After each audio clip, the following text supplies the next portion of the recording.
पिछले साल भी समर कैंप का आदेश आया था। समर कैंप में कुछ अलग प्रकार की बच्चों के साथ एक्टिविटी कराई जाती है, जैसे योगा है, सुबह बुलाया जाता है बच्चों को, योगा है, कुछ अलग प्रकार के गार्डनिंग है, कुछ बच्चों को अलग प्रकार के नए नए खेल हैं। इन सब चीजों को समर कैंप में कराया जाता है।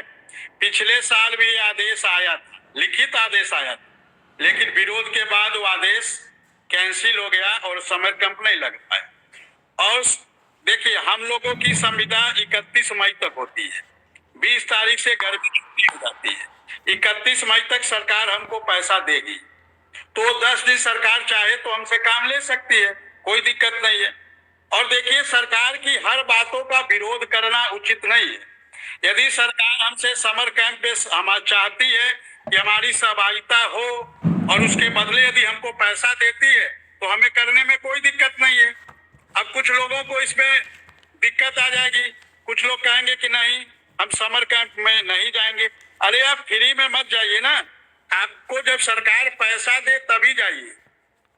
इससे एक अच्छी बात क्या हो जाएगी, जो हमारी संविदा अभी 11 महीने का है, हो सकता है सरकार हमको पैसा दे, तो पैसा देगी तो हमारी संविदा हो सकता है 11.5 महीना हो जाए, क्योंकि हमारी संविदा तो 1 जून से 15 जून है नहीं। और उस दरमियान यदि सरकार हमको बुलाती है तो सरकार हमारी संविदा कंटिन्यू करेगी। तो अनुदेशकों के लिए तो एक अच्छी पहल होगी कि उसको 12 महीने मानदेय मिलने की तरह पे प्रक्रिया जा रही है, तो एक अच्छी पहल है। और सरकार यदि उस 15 दिन का हमें पैसा देगी तो हम लोग इसका स्वागत करेंगे और अनुदेशक साथियों से आग्रह करेंगे कि सरकार की किसी नीति का हमेशा विरोध मत करिए। हो सकता है सरकार की मंशा कुछ और हो, सरकार हमको 12 महीने का मानदेय देना चाह रही हो, इसलिए व्यवस्था बना रही है, तो ऐसी व्यवस्था को पहले आने दीजिए।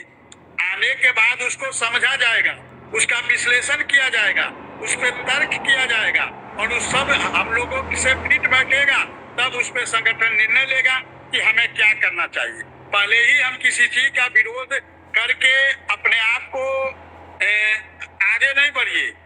पहले देखिए क्या है।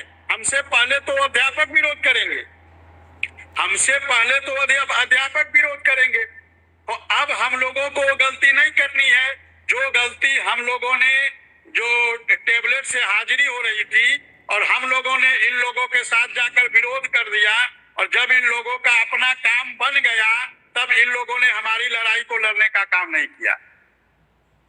ये जो सारे अध्यापक के संगठन है, कुछ लोगों को छोड़ दिया जाए, जैसे साही सर है, मनोज सर है, विनय सर है, त्रिपुरारी दुबे सर है, इन लोगों को छोड़ दिया जाए। ये देखिए 4-5 लोग जो हैं ये अपवाद हैं, इन 5 लोगों को छोड़ दिया जाए तो बाकी किसी संगठन ने हम लोगों का साथ नहीं दिया। चाहे वो 6 से 9 अगस्त का धरना था, उसमें भी किसी S4 की टीम को छोड़ दिया जाए तो किसी शिक्षक संगठन के कर्मचारियों ने धरना हमारा सहयोग नहीं किया है। तो हम आगे उस लड़ाई में हम लोगों ने इन लोगों का साथ देकर गलती किया है और वो गलती हम बार बार नहीं दोहराएंगे। इसीलिए अब यदि कहीं इस प्रकार के कोई क्रियाकलाप आएंगे तो हम लोग पहले अपनी बुद्धि से उसको सोचेंगे, विचारेंगे और उसके बाद उस पर निर्णय लेंगे। इनके साथ अब हम लोग जाने से बचेंगे, क्योंकि ये हम लोगों को मिलाकर अपना काम तो करवा लेते हैं और जब इनका काम निकल जाता है तो हम लोगों को दूध में मक्खी की तरह ये निकाल कर फेंकने का कार्य करते हैं। तो अब इस प्रकार के किसी संगठन के साथ हम लोगों को नहीं जाना है, नहीं जाना है। जी सर।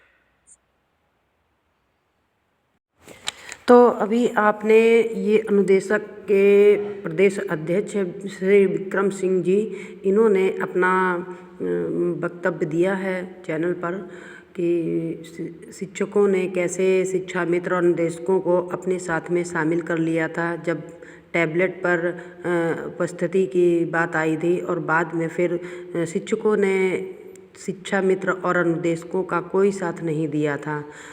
क्योंकि शिक्षक जब भी अपना धरना करते हैं तो उसमें शिक्षा मित्रों को और अनुदेशकों को शामिल कर लेते हैं, लेकिन जब शिक्षा मित्र और अनुदेशकों का धरना होता है तो शिक्षक उसमें इन लोगों का कोई साथ नहीं देते, बल्कि समय समय पर जो शिक्षा मित्र उपस्थित नहीं हो पाता है उसका मानदेय भी काटने का काम यही शिक्षक लोग करते हैं।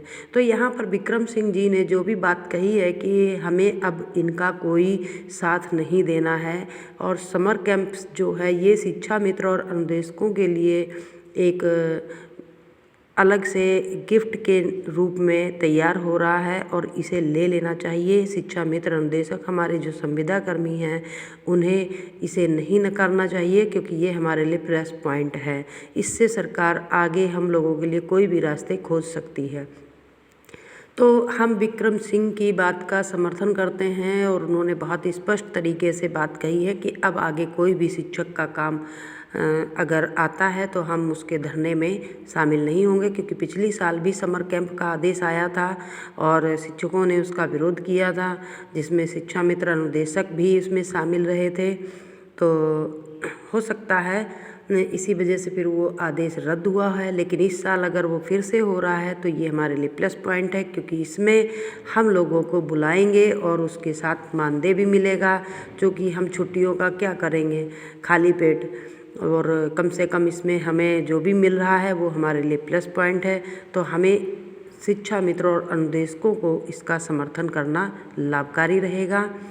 तो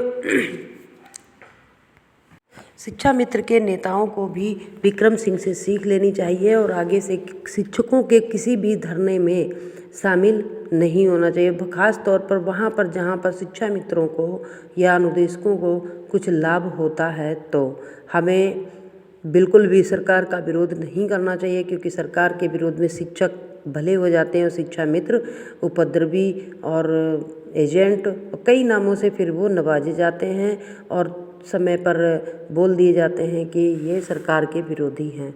तो हमें सरकार विरोधी तत्वों में शामिल नहीं होना है, इसलिए ये आदेश अगर हो रहा है तो हो जाने दीजिए और चुपचाप अपना काम करिए। अगर समर कैंप का आदेश होता है, जो भी शिक्षा मित्र जा रहा है वो ठीक है, नहीं जा रहा है तो चुपचाप अपना काम करें, लेकिन विरोध ना करें, ना सोशल मीडिया पे विरोध करें कि हम समर कैंप पे नहीं जाएंगे।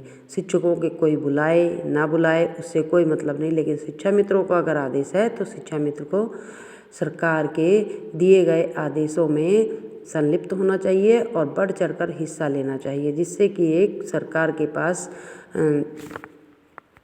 संदेश जाए कि शिक्षा मित्र काम करने में आगे हैं और तत्पर हैं। चार्ट बन चुका है, जिसमें चार्ट में आप देख चुके हैं कि 6000 के लगभग शिक्षा मित्रों को भी मानदेय मिल रहा है। तो ये हमारे लिए अच्छा है। बस इतना ही और इसके लिए धन्यवाद।